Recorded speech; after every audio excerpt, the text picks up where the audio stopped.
Welcome to the Daily Bible Devotional study today in 1 Corinthians chapter 11. The Corinthian church needs guidance regarding aspects of its worship.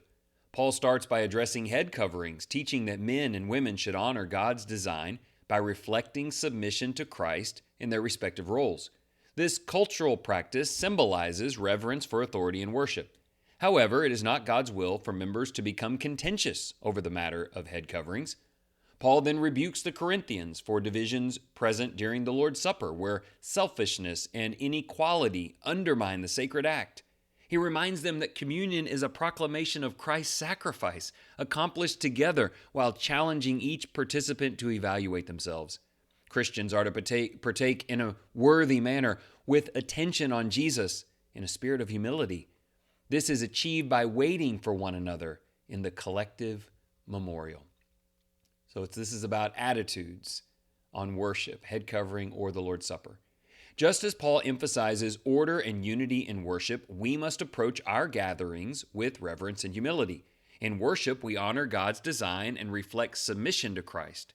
Like the Corinthians, we must examine our attitudes and actions, ensuring that selfishness or division does not disrupt worship or the act of communion.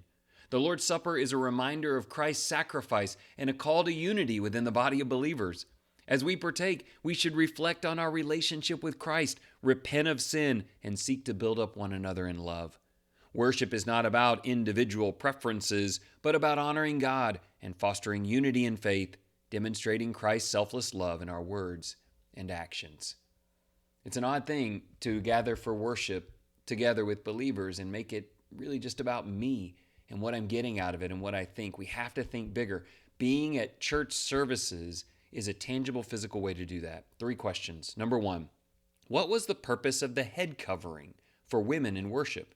In what ways do women show respect for authority in worship today?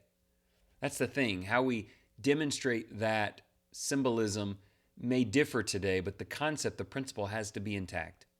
Question 2, all throughout the letter, the warning is against being contentious or divisive. How patient does God expect us to be in all issues with brethren? Fellow baptized believers, how far does our patience go in the name of Jesus? Question 3, division shows up in worship as brethren fail to wait on one another during the Lord's Supper. How do you consider others when partaking? This goes back to what I said a minute ago. We can even make the Lord's Supper just about me and Jesus. Well, why am I in a room with other people? What does it mean to consider them and consider us as I partake? Let's pray. Glorious Father, we acknowledge you as head over Christ and Christ as our Master and Lord. Teach us how to honor this in worship, with women embracing their proper roles and men honoring the roles assigned to them. Lead us to eliminate all self-centered demands among God's people and to come together in worship and the Lord's Supper to glorify your Son and help others commune with him. Challenge each of us to examine our intentions and find value in contributing to the well-being of the body of Christ. Please forgive any mistakes from the past and save us from judgment. And there it is. If you think about your involvement in the church and you go, man, I've been really self-centered, I need to make it more about them, then you go to God, you repent, he forgives you, and you take that gratitude and you just do the best that you can.